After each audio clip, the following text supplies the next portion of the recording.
Okay, we're going to go ahead and start the meeting. Thanks, Wally, for checking on that. What's that working? Okay, I'm going to call the meeting to order right now. This is a joint meeting tonight. Welcome back, everybody, from our summer hiatus, 2 months. This joint meeting is with the Penitentiary Creek Neighborhood Association, not Creek, just Penitentiary Neighborhood Association. Mike Kraus is the president, and John Semenik is the vice president.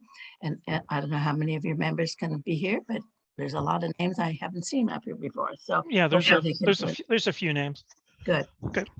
So we're welcoming you tonight. We're going to have our short business meeting, and we'll have a sheriff and the police report, and then some of the officials are here, elected official representatives. So we'll have short little business meeting, and then we'll go on with David. I know David's here, and I saw was it Sandy Brown that is also here, or Stacy, and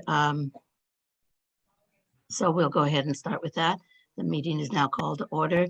The minutes of the June meeting were sent out electronically. Did anybody have any corrections to those minutes?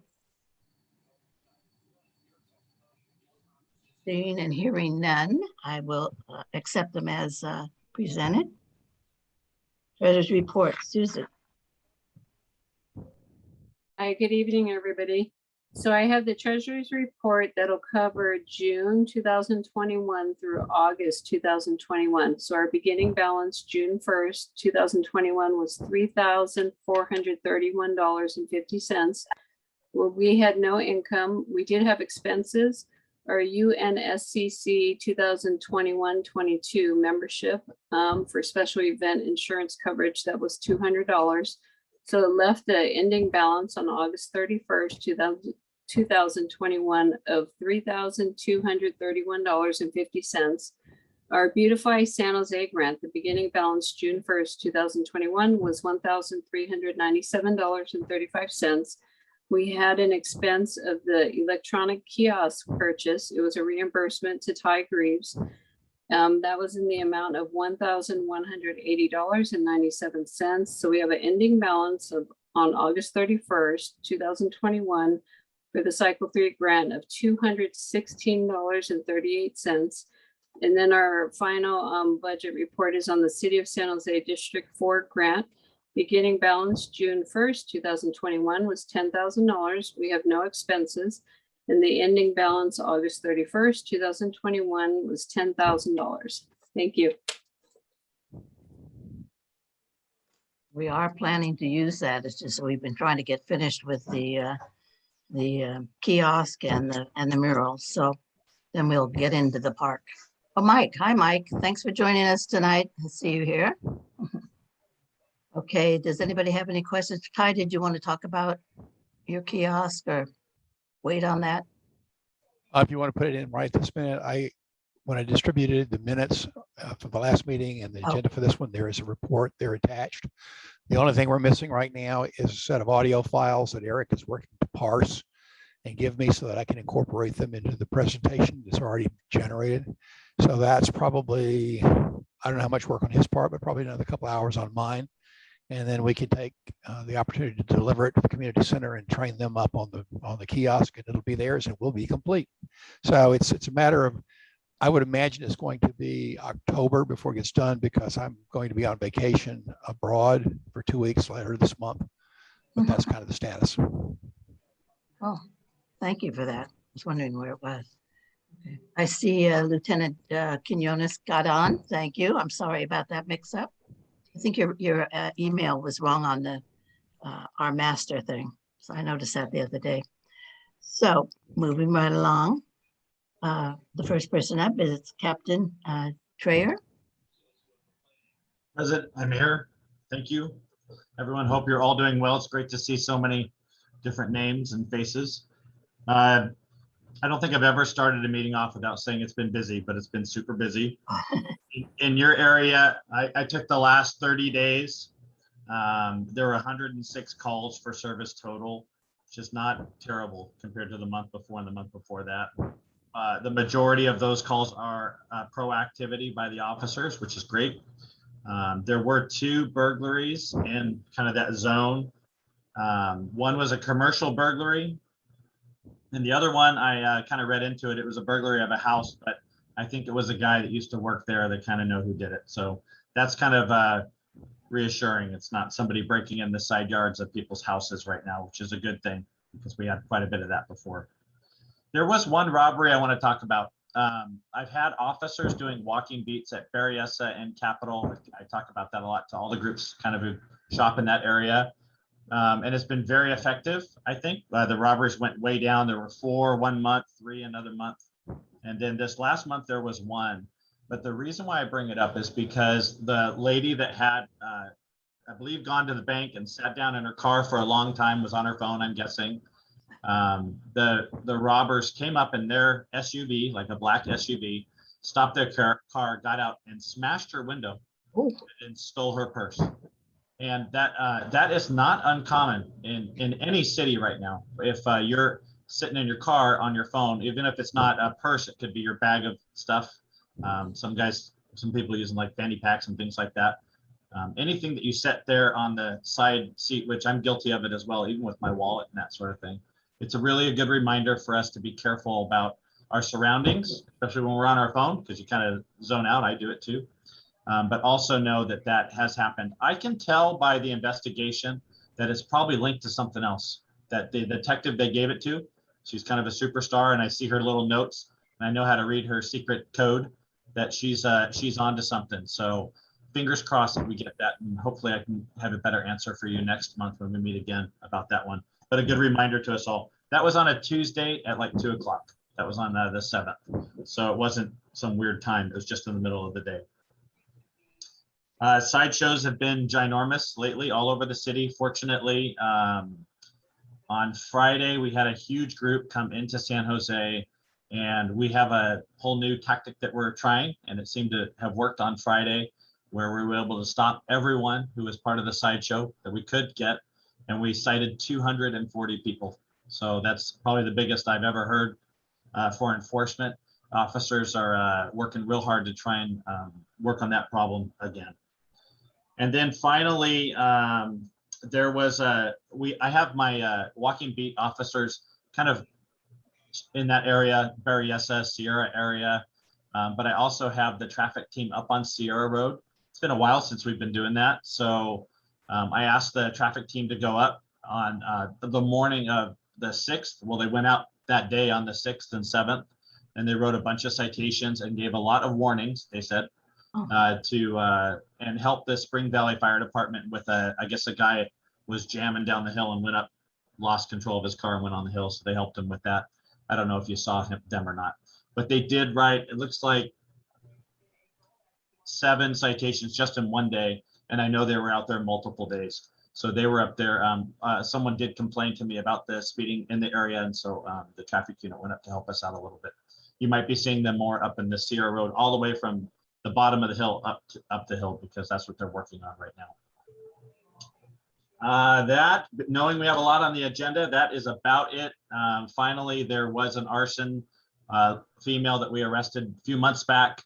Her case is still in court, but it looks like it's going to be settled with her getting treatment and some time in jail for the significant amount of arson she was setting off of Berryessa Road. She is still in custody. That's all I have. If you have any questions or things you've been seeing, please let me know. Right. Thank you, sir. Very nice. Okay, Lieutenant Quinones with the Sheriff's Department. Good evening. Can you hear me? Yes. Good evening. Thank you for having me again. It's been a couple of months. I hope everybody had a good summer. The truth and reality that's going around in all the police departments is staffing. We're having a lot of issues with staffing. I can tell you right now, it's probably my biggest headache right now is staffing. Trying to fill our beats.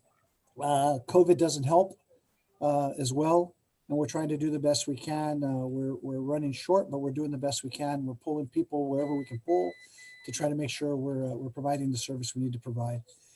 In the last 2 months, I checked to see where we were at with Sierra Road. Excuse me. We had a grand total of 31 patrol checks and vehicle stops on Sierra Road. We had 9 citations. We did 1 report. We had 9 calls for service during that 2-month period. We had 4 different document services up there, either for eviction or for court, but we do document service as well.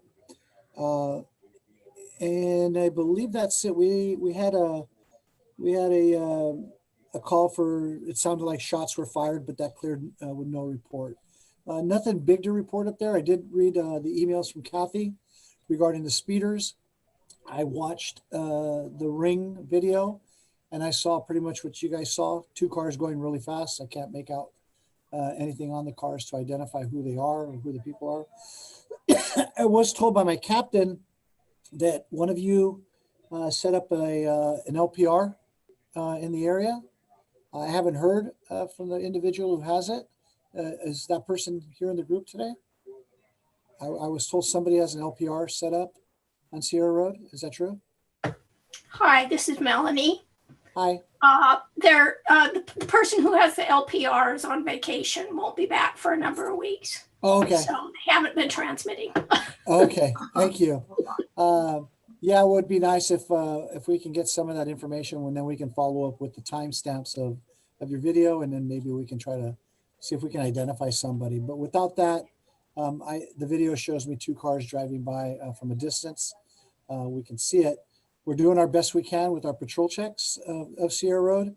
It's one of those streets where people like to go up and like to drive fast because it goes all the way around to Felter, and we're doing everything we can to try to stop that. And of course, with the assistance of San Jose PD and also the CHP. We've been assisting CHP a lot as well. Like I said, staffing issues are not just our problem. It's a problem across the state, and we're trying to help each other out. We're helping them, and they're helping us, and we're trying to do the best we can. But that's pretty much all I have as far as any calls for service and what we did up there in the last 2 months. Okay, great. Thank you. You're welcome. Is there anything else? Any questions before I go? I don't see anything. Okay, we'll go Thank ahead. you. You guys have a good evening. Thank you. Bye-bye. The reports from officials, we're just going to make it very short. I don't know who all is here. I saw Anurag for sure is here. Anurag, if you want to just say a few words, he's with Assembly Member Alex Lee. Hi, Linda. Sorry, I'm driving, so I can't turn on my camera, but I'm safe too. That's all good. I have my colleague, Jog. She's a field rep. She's also joined. We will quickly go over updates. We just finished a town hall with the Supervisor Lee and supervisor from Alameda on COVID-19 update town hall. We will send you a link. It will be posted on our website shortly. In the past 2 months, you guys been out. We had a couple of town halls. One was on drought, and the other one was on wildfire. My colleague Joya will put those links as well. Big update from Sacramento. The session ended on September 10th, and some number Lee's 7 bills went through, and they are on governor's desk. And one bill that I'm sure might be interested to various residents. It's the universal ability to participate in city council meetings from home. So the bill asks that any city that has 250,000 or more people in their city, the city council have to accommodate citizens during the COVID-19 pandemic until 2023, so that they have a hybrid meeting where you can participate from home and share your concerns or comment on any items that's on city council agenda. Joya, can you let's have her speak a little bit? She has information on the other 6 bills. She will briefly go over. They went to the governor's desk, and we're hoping to get those signed as well. Yeah, hello everyone, my name is Jiraiya. Yeah, so I'll just quickly go over them. There are 7 in total, and I'll go over the remaining 6. These should hopefully be signed by the beginning of October. That's when the governor will be finished signing all the bills. So another bill that we got passed was AB 898. And so that's essentially if appropriation is transferred to another county, the records must be efficiently transferred over to ensure consistent records. And also I have a link to the legislative package I sent in the chat if you want to read more about them. And then we have AB 1061, and then that essentially says that mobile home park users they don't have to pay for like the whole submeter of that entire community. They only pay for what the homeowner themselves use on the actual volumetric water usage that they use. And we also have AB 1157, and this extends the deadline for local transportation agencies to report specified information to the state controller's office. That's a pretty standard bill as well. And then we have AB 1228, and this essentially affords people who are accused of violating their probation a right to be released on bail prior to their formal hearing. So it gives them more information. And we have AB 1337. This is also for the new BART stations in Berryessa and North San Jose. It just extends the authority of BART police to those two new stations. And then finally, we have AB 1444, and that prohibits food delivery platform from charging a food facility fee for a forwarded call. So it helps our small businesses make sure that they aren't being overcharged for using these mobile apps. And again, I have all the links in the chat, and we just finished our COVID town hall as well, and we will be posting that on our website as well. And Linda, just shortly, I want to mention the BART bill. That's probably a really good one for residents living near the BART area. That helps. Basically, what that does is that helps BART police and local police to coordinate better, so they can respond in the area, and where BART stays, it's their authority, but city can also come in and help. So it just clarifies the language. This is for public safety. So that's a really good. It's a very good district bill that assembly member put forward.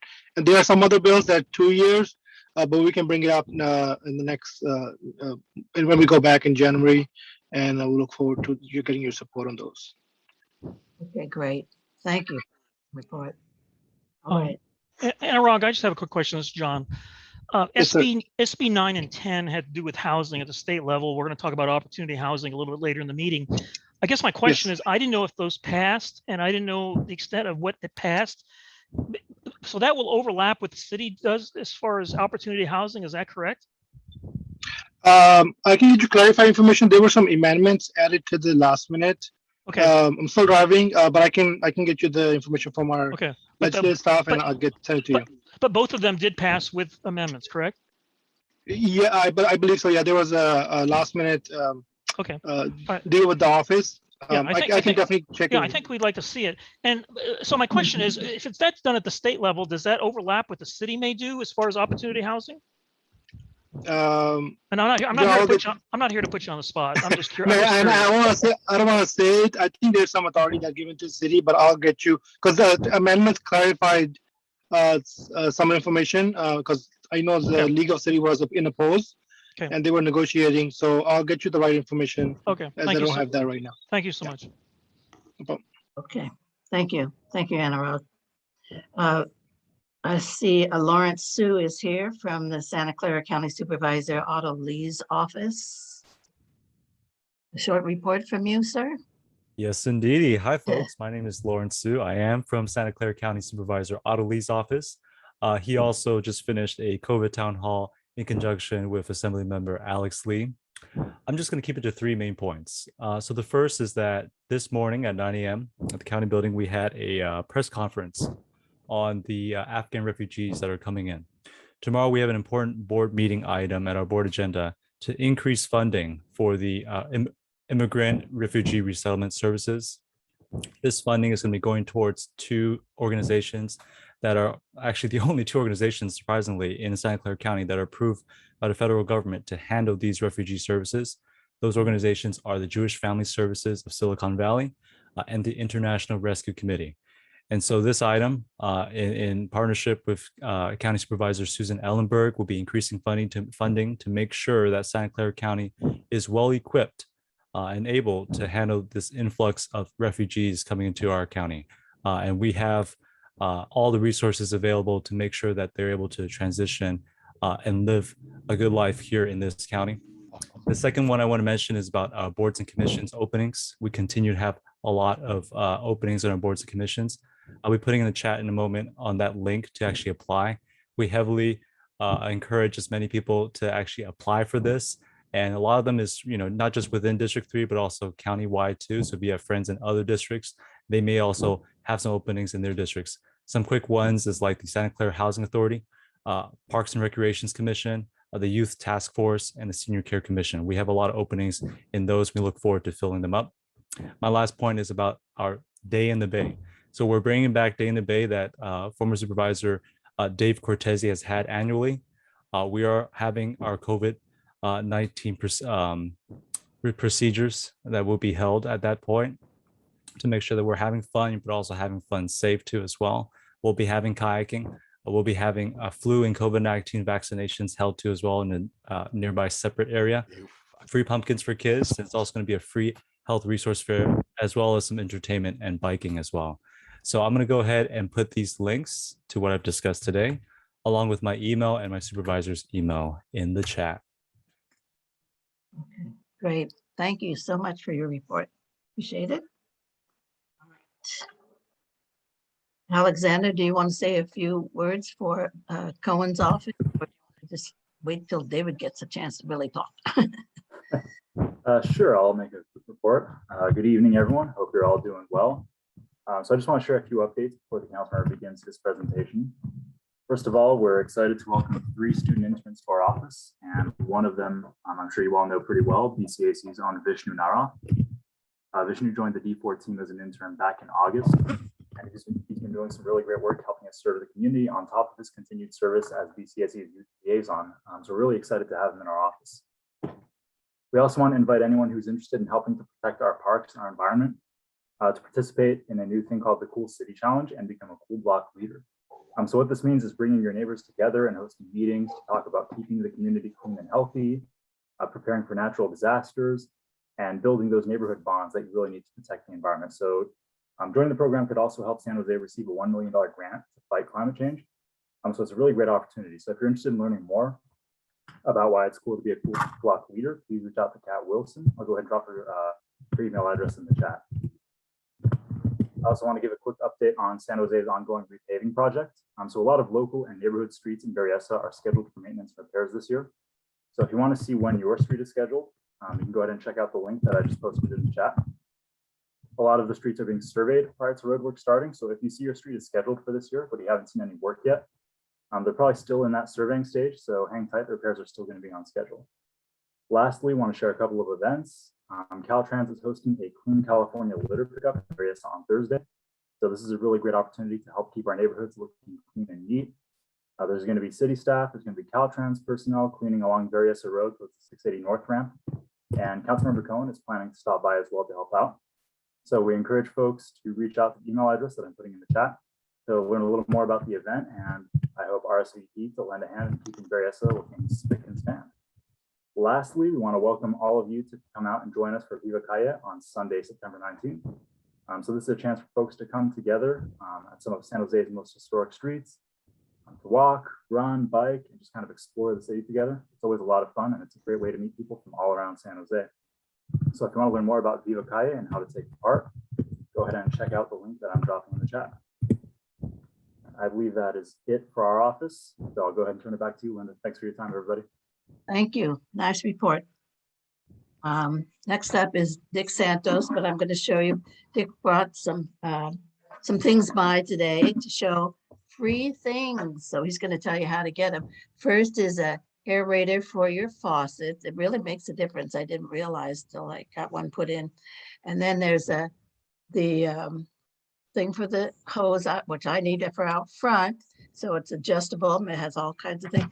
And then there's this big bucket. So you can collect water, either rainwater or your shower water. These are all free. And Dick's going to tell you how to get a hold of these things. Go ahead, Dick. I pay for Thank you, Madam President. Richard Santos, your Director of Santa Clara Valley Water District. Let's keep on praying for rain. Please take advantage of the 22 rebate programs for water conservation. You go on the website, it says cloudvalleywater.org or call 408-265-2600. Take advantage of it. We're in a deep, severe drought. We're going to bring all the cities and all the retailers together for a workshop so we can be more consistent. And we were looking at more enforcement, unfortunately, and mandatory. So those are the things for the future. I'll tell you this, in Santa Clara County, I just got off the meeting with Supervisor Lee and Assembly Member Lee and educating on C-19 and the variant. And it's a very, very wonderful presentation. And you know what? We're all blessed to have good health. Let's continue with that. We had a great car show out in Alviso, 650 cars, thanks to David Cohen's office and his staff. And thank you for taking care of Sierra Road. Nice new road there, it's very nice. And I want to thank our firefighters and the police officers continually helping us out here and making us safe. So thank you all. Take advantage. Thanks, Dick. Linda, this is Ty. Yeah. Senator Cortez's office called and said she might be late. Can I get 30 seconds of her presentation? Is she here? Is she here right now or when she comes in? I could do it right now and then we can move on. Oh, okay. Yeah, she just wanted me to let everyone know there's going to be a senior scam stopper town hall. It's going to be Thursday, the 30th of September at 6 p.m. And I will put the registration information in the chat so that you can follow up and register if you would like to. Okay, great. Let's see, Superintendent Dr. Fuentes, a short report. Not that there's a million things going on, but Thank you. Good evening, everyone. It's great to see all of you here with us. Again, you know, we've had a very strong opening of return to school. It's been really exciting just to have our students back in the classrooms with us. You know, staff and school site principals, everyone's doing their best to create as much of a smooth transition as possible so that our students, you know, can resume their in-person education. We are continuing to layer in more activities just to provide a more broadened experience for our students. So we're excited that CDPH did just last week release safety guidance for athletics and for music. So all of you have had the opportunity to hear our orchestras play. So we're really excited to have that guidance and to have our students be able to fully participate in those activities again. In addition to that, I always like to remind everyone that we do continue to provide COVID testing to the Berryessa community. We had a large turnout the first week of September. We did adjust our schedule, so we're providing community testing from through Bay Area Community Health at Sierramont Middle School every first and third Wednesday from 1:30 to 5 o'clock. There were well up to 200 tests given this last session in September, and Bay Area Community Health will be well established for the next upcoming event to be able to support everyone who's interested. We're also in the process of working directly with CDPH to do weekly testing of our staff as well as our students by parent consent. And we should be beginning that in the next week or two. So lots of COVID operations still, you know, moving through the school system, but more than anything, we're just so pleased to have the children back with us. Thank you. thank you for your report. Appreciate that. I know that's a lot of stuff going on. I think that's it. I didn't see Representative Rokana's person here today. And I didn't see Tim Orozco either. We lost him. I'm gonna have to find out what's going on with him. Anyway, I want to go over, so David's coming up next, David Cohen. And that's the purpose of having a joint meeting with the Penitentiary Neighborhood Association, was that this has become a big concern throughout the city. I've been attending the family and homes meetings, and it's just growing. It's just growing. People are really concerned. And with SB 9 and 10 having probably been passed, what happens, we don't know what the things were that were made, some adjustments to the program. So how does that affect what goes on in the city? Do we have to do what they say? Do we have any thing going on? So tonight I'm going to say that David we primarily want to know your stance on opportunity housing, which is the rezoning of single-family homes. And we want to know, I know you're really concerned about the overall housing in District 4 and throughout the city, really. And so I know you want to speak about that. I do not want chatting going on. If you want to have a clarifying question, I'd like you to go down to the area on your screen that says reaction. And if you push on that, there's a place that says raise your hand, and you can click on raise your hand and I will call on you, but it's for clarifying questions after David gives his report. Okay, so I don't want any chat because chat really distracts from what's going on. So I'd like that to be, and this is a joint thing because we've our two boards, Penitentiary Neighborhood Association and BCAC, have met several times, and this is a concern, whether it's going on or not, or whether, we are hoping we can still have our homes and our neighbors will still be the same. So go ahead, David, you're up. Well, I can promise you that we're not planning to take away your homes, but we'll we will have a presentation. First, I do want to thank, I don't think, Richard, we got to thank you enough for your great event in Alviso a couple weekends ago. It was probably the best of the 15 auto shows up in Alviso. The Santos Auto Show is one of the great events of the year every year in District 4. And I want to thank you and your family for continuing to do that. And with the 650 cars and probably 4,000 people who came out to Alviso 2 weeks ago, it was a great success. And so I want to thank you for that. And thank you for continuing to lead in the community. And anyway, it's great to be with all of you tonight. I had been hoping that by the fall we'd be back in the community center.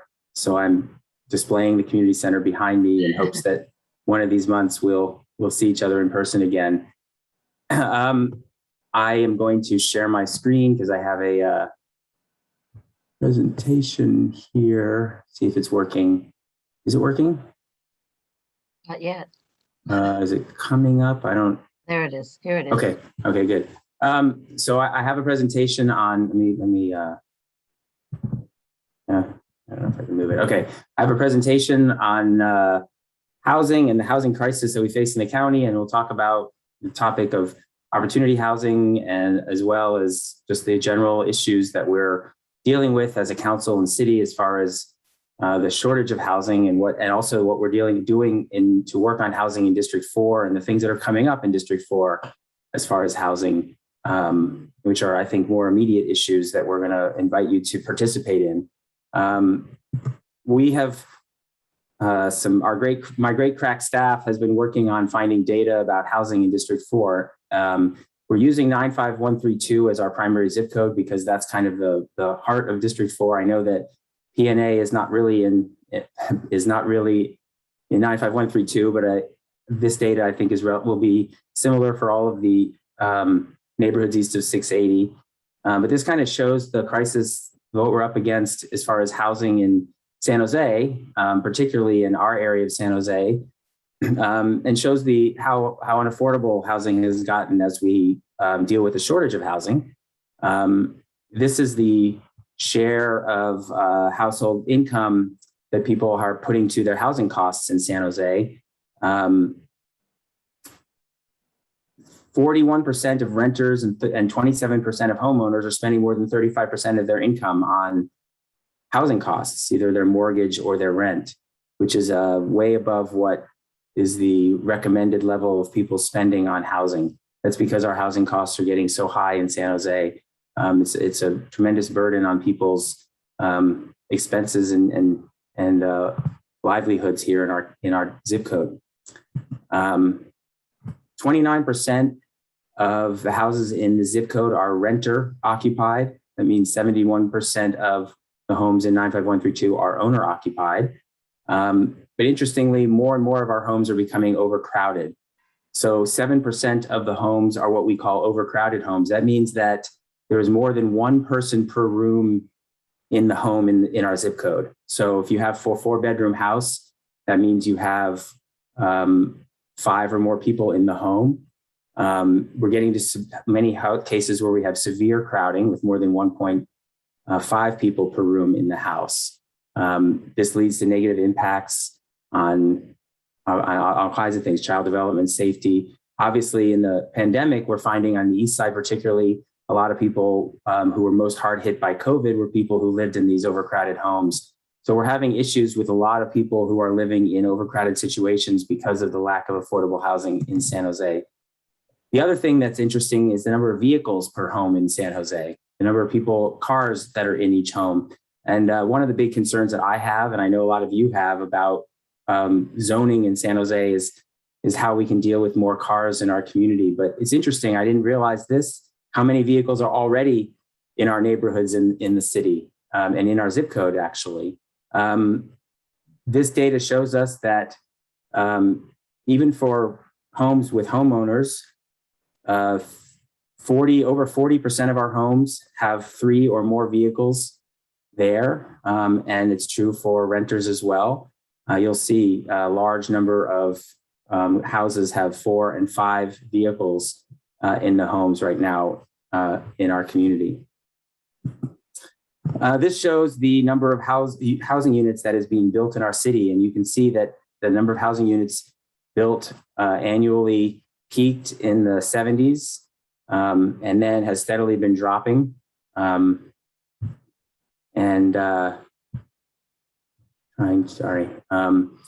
now we're building very few housing units in our area, in our zip code.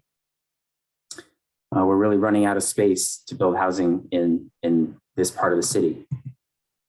This shows the number of ADUs getting built citywide. You know, the city was making a push to try to build affordable housing units by ADUs. Of course, since that opened up, a lot of ADUs are being built. There was a peak a couple of years ago, and still they're being built. Interestingly, our district, not very many. There were about, just this year, about 9 ADUs built in District 4. The only district with fewer was District 10. So very few people in District 4 are using ADUs as a way to offer opportunities for family members and others to stay in the community. Now, I don't see ADUs as a major way of expanding housing opportunities in the community. It's probably more often used for ways to keep family members, whether it's parents or kids in the community, rather than a way to offer rental units or other opportunities for people to live. This is a slide that shows overall housing units being built in the city year by year. The numbers were, again, peaked 7 years ago and have been steadily going down. This year, the numbers are fairly low so far.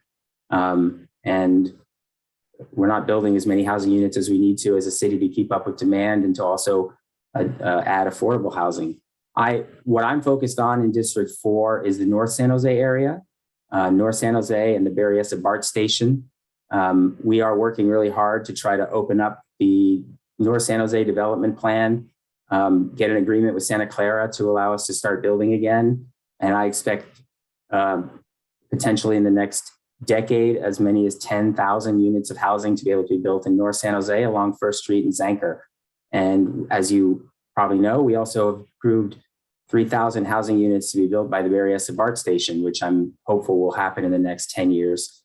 So my hope is that in our district, we're going to meet our housing demand and our housing, and we're going to more than supply housing for San Jose in District 4 by building in North San Jose and at the Berryessa BART station.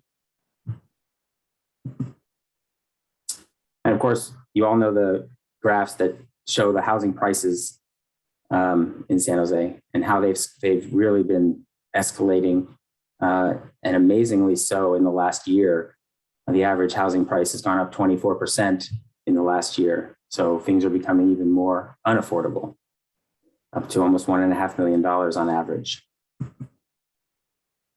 And this shows how that hits people. The median house price, $1.4 million, means that the income needed to afford it is about $250,000. The median 2-bedroom apartment rent in San Jose is now up to $2,700. So the income needed for median rent is $109,000. And for some perspective, the average salaries in San Jose is on a graph at the bottom. Police officers, firefighters can afford the 2-bedroom apartment rent, but teachers, construction laborers, retail workers, healthcare workers really can't afford to live to rent in San Jose anymore, let alone buy. Even two teachers living together can't afford a median priced home to purchase. So what people are doing now is combining multiple households, multiple families in one household to be able to rent together or buy together. And then even more, I think even worse, people are commuting from cities and counties outside of San Jose to come to work every day, which I believe is a big environmental problem for our community with all the cars that are on our roads. Interestingly, we discovered doing the study that 87% of people who live in Santa Clara County actually work in the county. So the people who can afford to live here actually work here. And that's significantly higher than the counties around us. So people who live in Alameda County, San Mateo County, and others commute out of those counties to work. But people who live in Santa Clara County work in Santa Clara County. If they can afford to live here, they're working in this county. The converse, though, the other part of it, though, is that there's a lot of jobs in this county that are being filled by people who can't afford to live in this county. There's 250,000 people who come into this county every day who live elsewhere. And we found that people come from incredibly far away. Alameda County, San Mateo, San Francisco, of course. But there's 10,000 people coming in from San Joaquin County.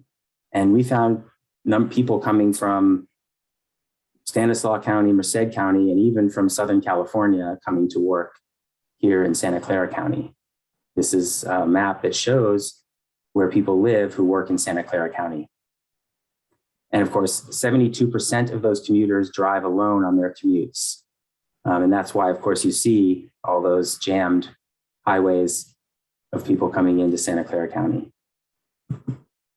So the impact, of course, on all this, on the climate, that's all those commutes result in 10,000 tons of greenhouse gases emitted per week. That's equivalent of 2.1 million pounds of coal. Affordability, people are moving away. Kids are leaving when they grow up. They can't afford to stay. And many, older generations are having to relocate. Families can't stay together here in the county. And of course, our economy suffers too. If people can't find people to hire, middle-class workers can't afford to be here and have to come from far away. So we have a crisis, and these are the issues that we think about a lot in the San Jose City Council, and that I think about a lot as I'm thinking about these housing issues. So I'm just giving this as a preamble about all the things I think about when I think about housing in Santa Clara County. Now, I know that you invited me here to talk about one very narrow element of housing, but I wanted to also open it up to a bigger topic because, the housing issue is broader than the opportunity housing question. And I know opportunity housing is sort of a buzzword now, and it means different things to different people. But I'll start there because that's kind of what you're talking about. I don't believe that, the opportunity housing, just like I said about ADUs, I don't think opportunity housing is really a significant solution to this giant problem that I just presented. I think, if there were some change to single family zoning, it would have a very small impact on all this. So having said that, I'm not looking at it as a solution to this housing crisis.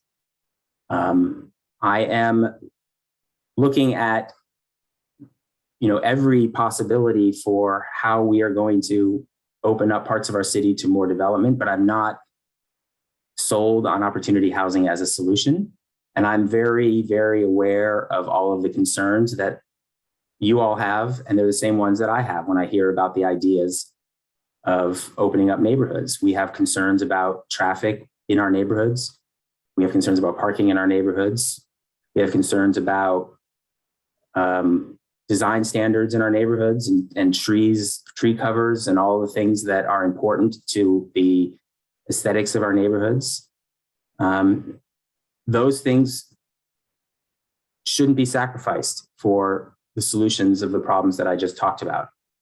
And I wouldn't support any plan that sacrifices any of those things. Even a bigger concern has always been the idea that speculators and developers would take advantage of any program that gets put in place to buy houses and tear them down to build houses just to make money in our city. And any plan that doesn't mitigate that or prevent that from happening would be unacceptable to me. So I'm not supportive of any plan that wouldn't prevent that from happening and wouldn't have a way to make sure that that's not going to happen in our city. So any proposal that's been spread around that somebody has been suggesting or people have been suggesting is on the table, which isn't on the table because nothing's been brought forward to the city council as any kind of proposal. But the proposal that's been shared around as if that's one that's going to be voted on, if that came forward in that form, I wouldn't support it. What I would do at this point is allow the city to study what could be done to improve opportunities to add more, to find other locations to build additional housing, to find out where it would be appropriate to infill housing, to figure out if there are opportunities to subdivide in places where it makes sense and do it in a way that wouldn't affect the character, parking, traffic, environmental protections that we currently have in place and would prevent any kind of speculators that would potentially gentrify our neighborhoods. So all those things are still up in the air for me, and therefore I have no specific position on any policy because there's no policy that's on the table. So while that isn't necessarily a clear yes or no, I'm as equally concerned about things that concern you when you hear about opportunity housing. I will tell you that there are people out there who are saying right away no to opportunity housing because we already have plans in place for locations across the city to build so-called transit villages, urban villages. And some of those locations make sense and some may not make sense. And I want to be careful to make sure that we are protecting our community from inappropriate locations for some of those developments as well. It's not obvious that all of those locations are also appropriate. And I will mention, for example, that if you look at the city's map of potential locations for urbanization, there are locations along Murill Avenue, there are locations along Capitol Avenue, there are locations along McKee and Toyon, which are designated for future potential urban villages that I don't necessarily know are appropriate either. And urban villages mean high-rise development and real densification. And I'm concerned about some of those kinds of developments just as much as I am about the things that opportunity housing might bring.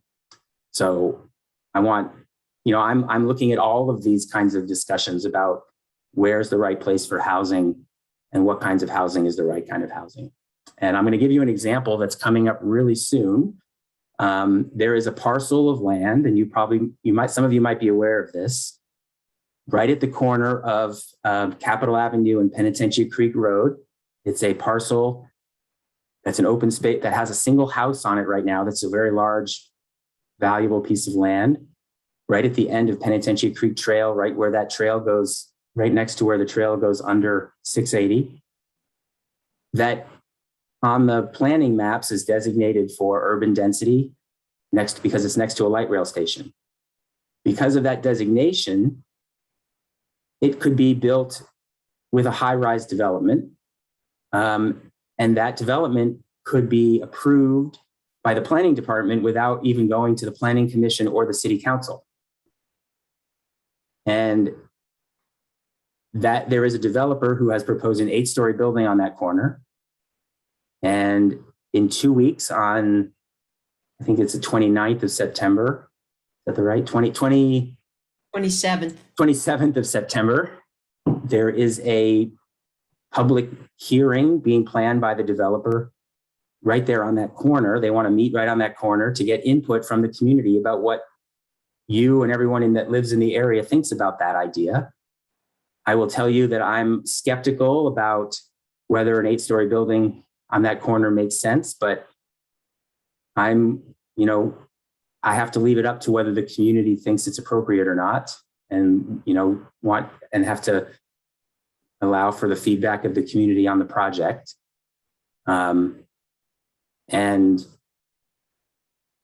That's the kind of thing that we have to be looking out for if we're, for this idea of, instead of infilling in our neighborhoods, allowing for transit-oriented urban villages, which is what one of my colleagues is saying is the more appropriate plan. So that hearing is coming up in 2 weeks, and 1 week after that, on October 3rd, the city planning department is having an additional hearing on that project. And after that, the project might be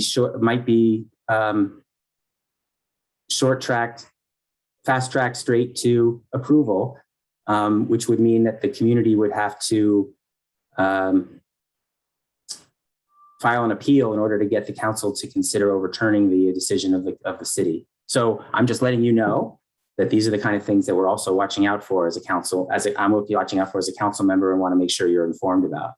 So there's a lot of these kind of things that could come to our district, because we have this light rail line through our district, and we have other sites that are going to be eyed by our community. I'm focused on getting the appropriate density built in North San Jose on North First Street, where there's already a lot of density, and by the BART station in places where it makes sense. And that's my goal as a council member for District 4. So I think I'll leave it there and let people ask questions at this point.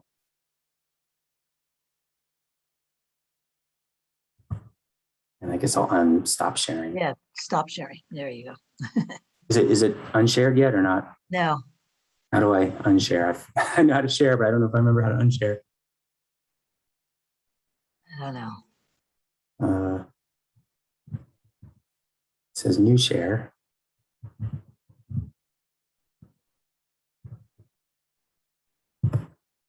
Okay. Oh, here, stop share. There you go. Okay. There we go. I think Ty has his hand up, so you have a question, Ty. Yeah, I do. A couple of things real quickly. First of all, I find it interesting that you are expressing a belief that the community ought to have significant say in whether or not there's this 8-story development in our area, but you seem to be willing to ignore community input in terms of your community neighborhood associations being on record as opposing opportunity housing. And while you say that, hey, there's nothing on the table, the answer is the task force made specific proposals, one, and number two, when the committee had the opportunity to take up Deb Davis's proposal to formally oppose SB 9, which is the state equivalent, nothing happens. Nobody is listening, and it's very frustrating. We do not want opportunity housing, period, exclamation point. Whatever else might get done to open up new housing areas, great. But you're going to take single family owned properties and turn them into fourplex rental units. And we put BART in with the idea we're going to bring in all these workers and improve the job opportunities in our Bay Area. And now we're being told that, no, we don't want people to come into the Bay Area for the jobs. I'm just, lots of numbers. I get you are concerned. I guess my final question, after all that rambling, I apologize, but I'm curious. Why is it that you are reluctant to come down hard on opportunity housing in light of the fact that you consider our inputs important for an 8-story building on Berryessa? Well, well, okay. The task force was an advisory body that made a recommendation that I think was political. There were people on that body who were trying to have a debate with one another about Let me give you a little history about the task force and what I know about why the task force did what they did. One group of folks in the task force said, in order to take advantage of our transit lines, let's change single family zoning within half a mile of transit lines, okay? And people on the east side, like those of us, like all of us, did the math and said, wait a minute, that means all of us would be affected, but not the rest of the city. Because actually, if you do the math of a half mile within the light rail station, it would go all the way to the hills at White Road and Piedmont Road, which basically means our whole area would end up affected, even though it was only intended to be a transit-oriented change, right? So somebody else said, well, if we're going to do that, that's not fair. Large portions of the south and west part of the city wouldn't end up taking up their fair share of housing development. So someone else said, well, if we're going to do that, let's discuss doing this citywide. And so this was a debate that was happening within that task force. And what came out of the task force was a majority of that group going, okay, let's discuss that. That really is what the task force did. And some members of the council agreed and some didn't agree. And I haven't, nothing's come to the council. Nothing's come officially forward. The task force was a group that was kind of opening this up for political debate. I wouldn't vote. I just told you that I wouldn't vote to approve it in that form. I wouldn't vote for that proposal if that were the form the proposal took. I guess the reason, maybe it's a semantic argument I'm making, which is that I don't believe that opportunity housing, the words opportunity housing has to mean that exact thing, right? In other words, if that proposal came forward in that exact way, yes, I'm against it.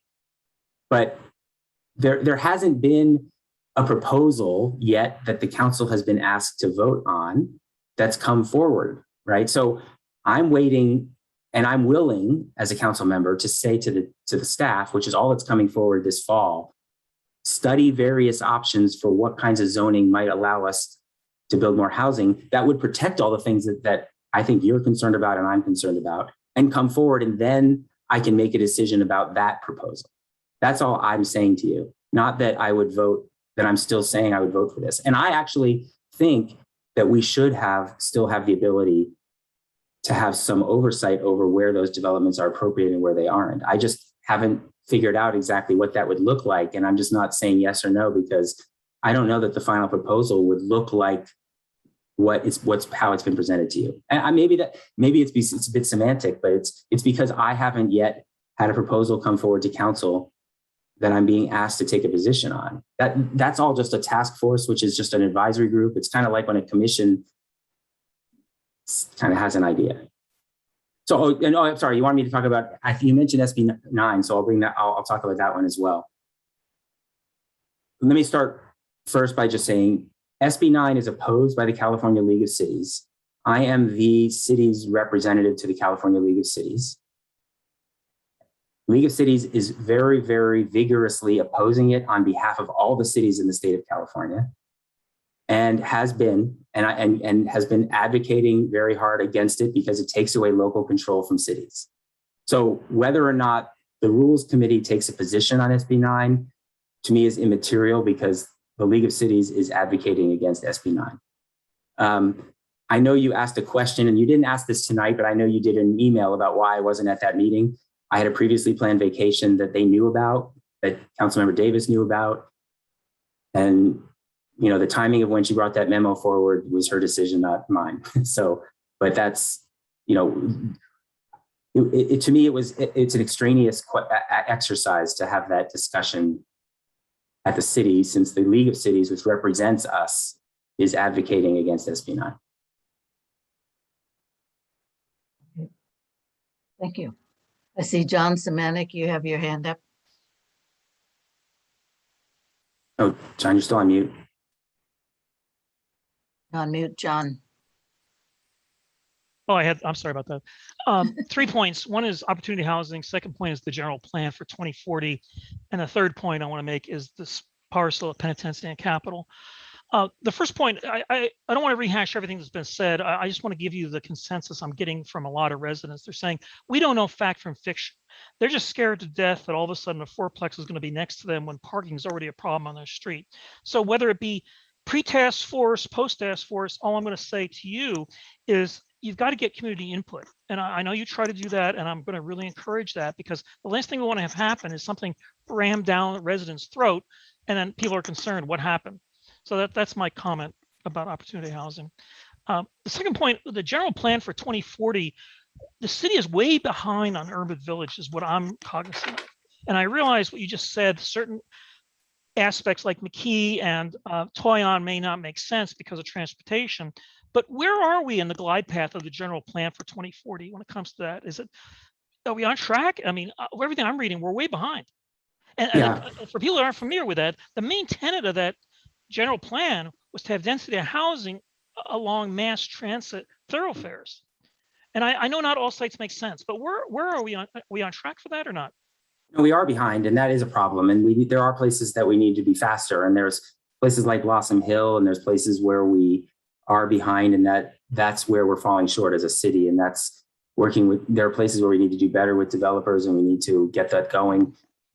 You know, in District 4, obviously that's the BART station, getting it moving. I'm hopeful now that it's going to start moving. We're working really closely with the developers there to try to get that off the ground. It's also North San Jose, but that part has been held up by the conflict we have with the city of Santa Clara.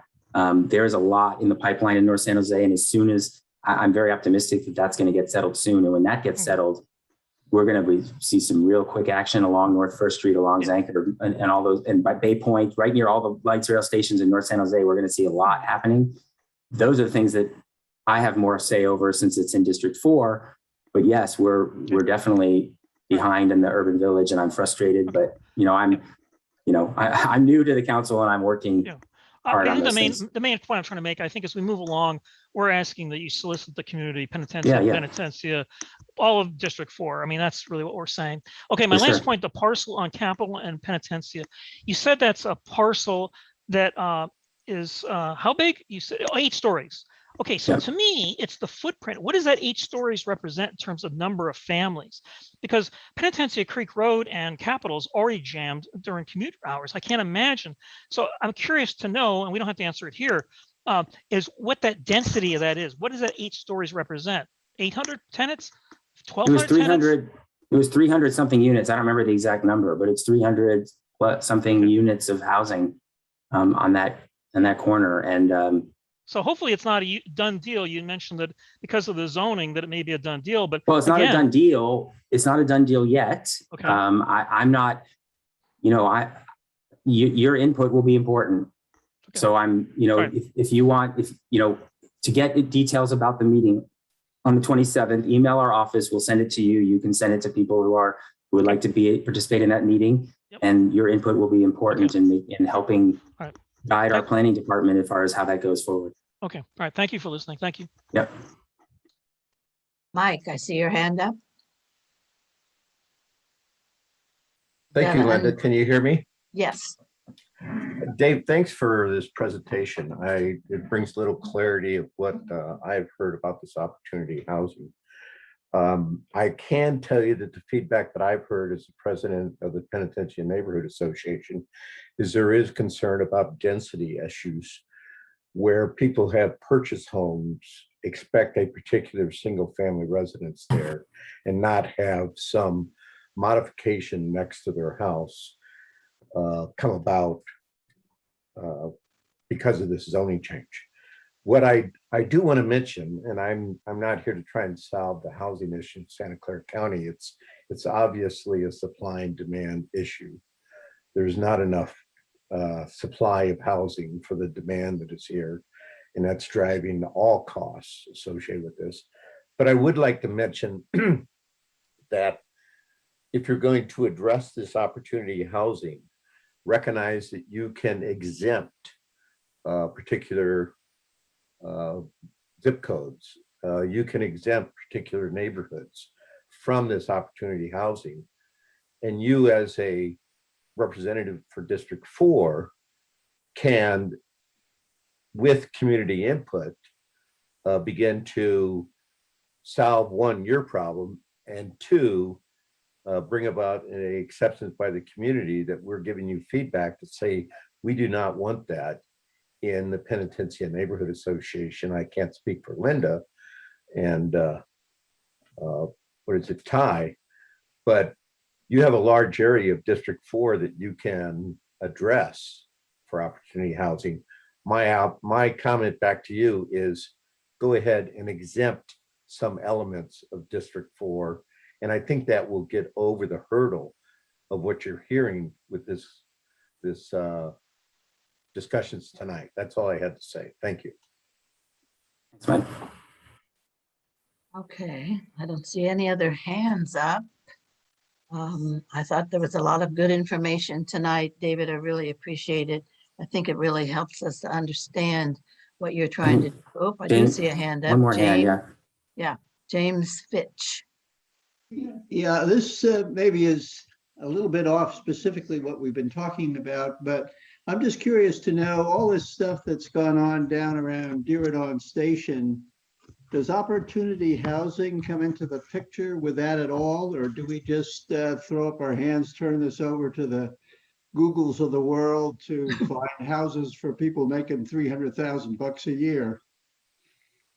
Well, I mean, that's a density development, so that one wouldn't be affecting single family zoning. I mean, there will be apartments and higher density development, but they are part of that will include affordable housing as part of it. I mean, the other part of what we talked about, what I was talking about in the presentation, is that as we build housing, a fraction of every development has to have units that are specifically designated to be reserved for people with lower incomes, so that we also can make sure that they can afford to live here. So Google site, I forget the total number of units, they'll have a certain, whether it's 1,000 or 2,000 units of housing, a portion of them will be designated for people with certain income ranges below the median income so that they can be affordable.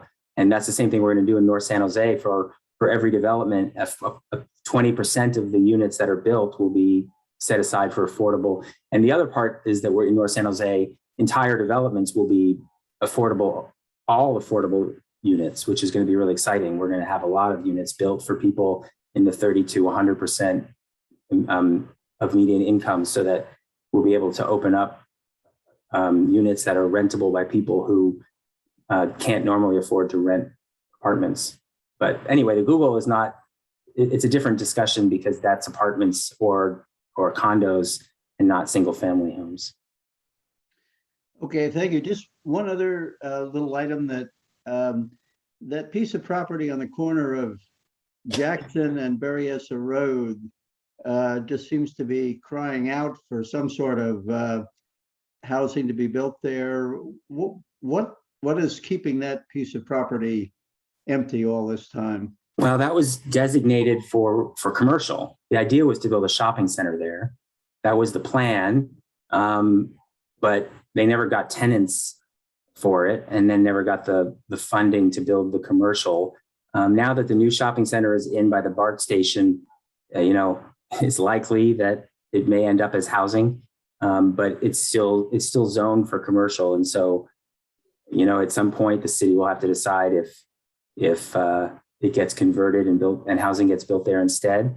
They're still trying to fill the last spaces over at the new shopping center, but as far as I know, almost all of those new stores are going to open, and new restaurants and shops are going to open in the next few months, and then we'll see if there's market for new places over at Jackson and Berryessa. But I've been asking about that, and there just hasn't been any interest in building a new shopping center over at that site. Ollie, I see your hand. Sept. Thanks, James. Yeah. Can you hear me? Yes. Okay. I live just north of Vinci Park School. And I went through this once before when they rezoned everything west of Lundy from commercial to residential. And when we went to all the planning commission meetings, we mentioned the fact that the schools were full and what were they going to do about the influx of children? And we were told that apartments and that sort of thing don't produce children. Well, if you can't afford a house and you're working here and you're a young couple, if you get a 2-bedroom place, you got to place an extra bedroom to stack 3 kids in. So I'm still concerned with any expansion of housing about the kids getting jammed into portables and such at the various schools because there's no room for them. Well, Dr. Fuentes can help me answer this question, but as a longtime school board member, I can also take a first crack at it. Our school district has been shrinking in number of students over the years. There's a lot of empty classrooms right now because of that. So we're hoping actually that there will be students coming out of these new developments because the district is hurting right now in terms of revenue and students. So I'm hopeful actually that there will be a growth again soon. The good news is that as a result of that development over at the BART station, the district received $14 million and put it in the bank and held on to it. This was something I'm proud of as one of the deals I made as part of the board, not myself, but we as the board made to try to bank some money to expand a school if necessary in the future as things grew. But at the same time, as the housing crisis grew and people left the area, and this has been happening to every school district in our county, we haven't needed to expand. We've actually, been losing kids. So, we'll see in the long term where that goes. But the district, I think, has the ability to expand as needed and has been talking about expanding Vinci Park if necessary. But, Dr. Fuentes can probably talk about the current plan if she wants to. But I think that the district is positioned to be able to absorb the students that are going to come out of that area. Okay. And by the way, Evergreen, I was going to say Evergreen and Alum Rock and other districts have been closing schools. And the good news is Berryessa hasn't had to do that. So. Yeah, that's correct. And I was just going to concur with Councilmember Cohen's comments. We do have that funding set aside, which is identified to help us with any school growth that's needed. But at this moment in time, we're under enrolled across each school site. And actually, we're hit even harder with declining enrollment as a result of COVID pandemic. Okay. All right, Sita, you have your hand up. I gotta take my. You have to unmute. Okay, I think I unmuted myself. Okay, Councilmember Cohen, thank you for joining us. I have a couple of concerns. One is affordable housing as well as this high story density apartment complex, which you are talking about on Penitencia and Capitol Avenue, is going to create an influx of a lot of cars. High density housing typically creates a lot of infrastructure, whether it's water, whether it is electricity, whether it's sewage, garbage, etc., including additional cars. How is that infrastructure addressed? Well, the idea of this urban village plan along light rail is that the hope with BART and light rail infrastructure that more people will be using that transportation infrastructure. And that's the goal of the city. I mean, and I understand that doesn't always pan out, but the hope is in the right place that more people will do that. And so the city, in order to build housing, has to build it along locations where there's transit available. Now, I'm not making a judgment about whether that location is right. I think you can gather from my input what I think about that particular site, but I do believe that the right sites will encourage a transition of people to use the infrastructure that's built at those sites. And especially since light rail now connects to BART right in Milpitas, there are some conveniences that I think we're going to have to begin to get people to transition to. Having said that, the other infrastructures, apartment buildings use a lot less water per person than single family homes. So that's why I do think that our future in San Jose is going to be building density housing and not single family homes. And we have people living here commuting from far away that's causing the traffic and the infrastructure traffic problems as it is. As I pointed out, if we can get those 250,000 cars to stop commuting in and be closer, I think that that'll be better for our transportation system than the current situation. So, I think we're going to have to figure that infrastructure out. And I think as we move to clean energy sources, we're going to end up with a more stable, more stable grid. So I'm optimistic about those solutions, but I understand that we have challenges ahead as we grow our housing stock. We're gonna have to work on those things.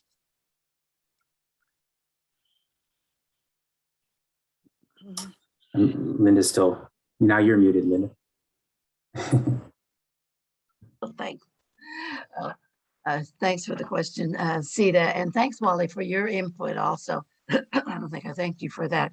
It was interesting that you had been around to know what was happening a long time ago. So that really helps us. I do have some information via Sharon Root, one of our board members, about the meeting on Monday, September 27th at 6:30 in the evening. And it's going to be outside, and it's at the location of Berryessa and Capitol and Penitentiary. So if you're interested, you have to call our friend Eric Schoenhauer. He's been around quite a little while and all of these construction things. But if you're interested, then I'll pass that out to you later and give you some information. But we did get that, and I didn't get it firsthand. I got that through Sharon, who sent that on to me. So I did contact him, and he said I could come. But he kind of said, but we wanted it to be a small group. But no, it's not going to necessarily be a small group. So we need to be able to stay on top of that. So thank you for keep asking that.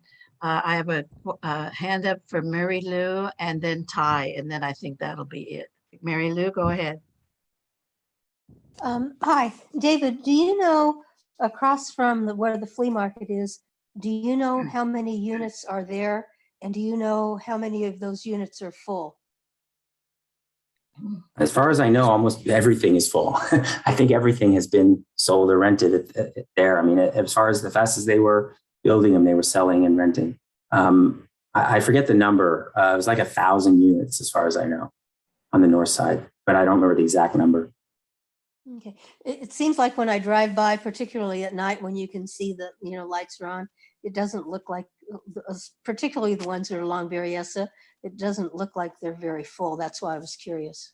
I guess I have to check into the apartment buildings and how much has been rented yet, but I got the impression from when I talked to them that they were going fast, but I have to check for sure, but I know all the houses behind were totally full, but the apartments were just finished recently and I think that they were filling up, but I guess I need to check on that. Okay, thank you. Thank you for your question, Mary Lou. Hi. David, thank you for your staying with the city's organization opposing SB 9. When I looked at it this morning, it looks like it's been, quote, enrolled and sent to the governor's desk. So I don't know whether that means it's ready for his signature to become law or exactly where it stands, but it's apparently, I don't know the exact definition at law of what enrolled means and what it means to be sent to the governor as an enrolled bill. So it's making progress. No, I mean, I know it has passed and it's on the governor's desk. That doesn't mean that the League Cal Cities is not still lobbying for it to be, lobbying the governor. That's where it stands. It has passed. I mean, that is true. Keep it up. Okay. I think we're done with all the questions. I want to thank you, David. You gave a nice presentation, gave us lots of facts, clarified, I think, your position on things and really understand where we're coming from. That was our concern too, that we wanted to make sure you realize that we were working together and we want to work with you. So Yeah, no, I appreciate that. And yep. So we appreciate your being here tonight. Our next general membership meeting is October 11th. And the last I heard from the community center, we might be lucky to get in November, but she didn't guarantee, because how can you? Things keep changing all the time. So we do have a board meeting next Monday just for BCAC, or we might want to include Penitentiary Neighborhood for part of the meeting to get your feedback on tonight's meeting. That would be helpful. So I thank you all for being here tonight. I think we had some good questions. We got some good information, and I'm tired. I appreciate everybody being here tonight. If there's no further things to announce, then I think we should adjourn the meeting. Thank you very much. Night. We'll see you soon. Some of you sooner than we are. Good night, Captain. Good night. Good night, everyone. Good night. Good night. Good night. Good night. Good night. Good night, everybody. Thank you. Thank you. Thank you all for being here. Excellent meeting.